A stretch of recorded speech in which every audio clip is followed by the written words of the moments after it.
Bonjour et bienvenue. Shalom à tous et soyez tous salués dans le puissant nom de notre Seigneur Jésus. Et je parlerai encore aujourd'hui d'une petite chose qui est souvent ignorée par des gens. C'est des personnes qui se disent chrétiens, mais qui n'ont aucune connaissance des Écritures et aucune connaissance de la puissance de Dieu.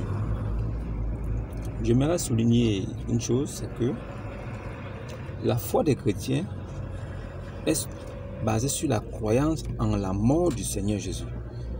Ça veut dire que le Dieu de la Torah avait promis qu'il viendra lui-même. Et il est venu, et il y avait des signes qui devaient accompagner sa venue. Alors Jésus est venu et tous ces signes l'ont accompagné, l'ont précédé. Et nous pensons que Dieu lui-même est venu manifester en chair sur la terre. Et c'est la raison pour laquelle il est appelé Fils de Dieu. Fils de Dieu, c'est l'Esprit de Dieu qu'on appelle Christ dans un corps d'homme humain. C'est ce qu'on appelle Fils de Dieu. Et voilà pourquoi il est appelé le Fils de l'homme. C'est le seul qui est appelé le Fils de l'homme. C'est le seul aussi qui est appelé Agneau de Dieu parce qu'il venait pour le sacrifice. Et c'est le seul aussi qui est appelé Seigneur des Seigneurs parce qu'il est le roi des rois, sacrificateur de son état. Lui-même sacrificateur, lui-même agneau, lui-même sacrifice. Donc, chrétiens, ceux qui croient en Christ, ces choses-là, c'est la base même. Maintenant, en ce qui concerne le salut, un chrétien ne perd plus le salut dès qu'il l'a eu. Ça veut dire que si tu as connu Jésus et que tu as goûté qu'il est bon et que tu t'es rapproché de lui, alors vous devenez une même chair. En ce moment-là, vous êtes inséparables. Il n'y a pas quelqu'un sur la terre qui peut séparer Jésus de sa brebis. Il n'y a pas quelqu'un aussi sur la terre qui peut séparer une brebis de son Seigneur. Il faut qu'on soit clair là-dessus. Maintenant, certaines personnes ne connaissent pas, ils n'ont pas la révélation et ils pensent qu'ils peuvent encore perdre le salut. Et c'est ce qu'on apprend dans certaines communautés où vous voyez des gens, des pasteurs qui disent aux gens que si tu as cru en Jésus aujourd'hui et que tu as accepté et tu as pris ton baptême et que demain tu te comportes mal ou bien tu es bourré, tu as perdu le salut. Et il faut maintenant te battre maintenant pour le récupérer. Est-ce qu'on se bat pour récupérer son maître? Est-ce que vous avez déjà vu une brebis qui se bat pour être dans une bergerie? C'est le berger qui veille sur toutes les brebis. Même si les loups attaquent la bergerie, c'est le berger qui se bat pour récupérer toutes ces brebis. Alors, sur ce petit détail, c'est une façon de vous faire comprendre que la vie elle-même est régie par certaines lois. Voilà. Ça veut dire que celui qui est chargé de prendre soin de la famille, ce n'est pas la famille qui prend soin de lui. C'est-à-dire que dans une famille, il y a un père et une mère. Ce sont eux qui sont chargés de prendre soin des enfants. Ce ne sont pas les enfants qui prennent soin de leur papa.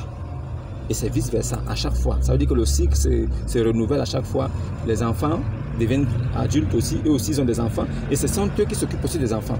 Vice-versa. Donc c'est un processus qui est comme ça. Et dans le monde spirituel, les choses sont aussi comme ça.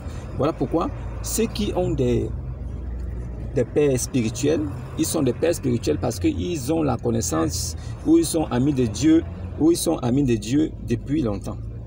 Donc s'ils sont amis de Dieu et qu'ils ont connu Christ, ils ont la foi, ils sont plus affermis dans la foi. Donc eux, ils peuvent être des guides parce qu'ils ont la lumière, ils ont la connaissance des Écritures et ils ont des révélations. Ce sont ceux-là. Mais à part ça, un chrétien ne perd pas le salut. Le salut ne se perd pas. Si dans vos communautés, on vous raconte que le salut se perd, c'est faux. Il faut dire à vos pasteurs là que le salut ne se perd pas. On dit travailler à vos récompenses. On travaille en restant dans les doctrines. Ça veut dire qu'on se bat pour comprendre les doctrines, vivre comme les doctrines et imprégner cette doctrine-là en nous comme si c'était la loi. Tu ne dois pas faire ça, tu ne dois pas faire ça. Oui, c'est une conduite qui te permet de te rapprocher encore plus de Dieu et d'obtenir des récompenses. Mais ça n'a rien à voir avec le salut. C'est pas ça. Le salut est éternel. Parce qu'il est écrit que celui qui devient Israël en croyant en Jésus, il obtient le salut que Israël a déjà. C'est un salut éternel. Et personne ne pourra te ravir de la main de Christ ni de son Père Dieu. C'est clair. Si quelqu'un ne connaît pas ça, il n'est même pas chrétien. Donc, je ne sais pas. C'est une petite détail comme ça que je voulais souligner avec des gens pour que vous essayiez de comprendre et que cela ouvre votre esprit. Et sachez aussi que si vous avez l'esprit de Christ, vous verrez les choses différemment. Voilà. Vous verrez que les choses de la chair, c'est vrai, sont sensibles, mais l'esprit est au-dessus de la chair.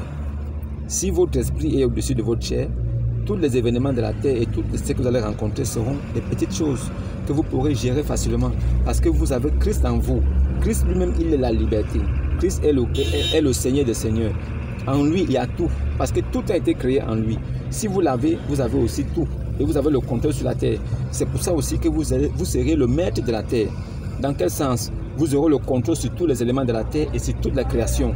Parce que Dieu a établi l'homme comme chef de toute la création. Est-ce que vous avez compris ce que je vais dire? Si vous avez compris ce que je vais dire, je pense que c'est assez clair et je pense que vous avez vraiment compris le message parce que mon but à moi était de vous faire passer le message pour que vous compreniez que l'homme a été établi comme chef et la femme a été établie comme après l'homme. Donc voilà pourquoi l'homme est le chef de la femme. Et comme Christ est le chef de l'homme et comme Dieu est le chef de Christ.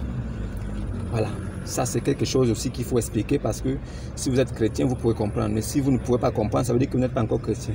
Donc, essayez de voir vos pasteurs bonbons, vos pasteurs maboules, là, vos pasteurs escrocs, voilà, vos pasteurs videurs de poche.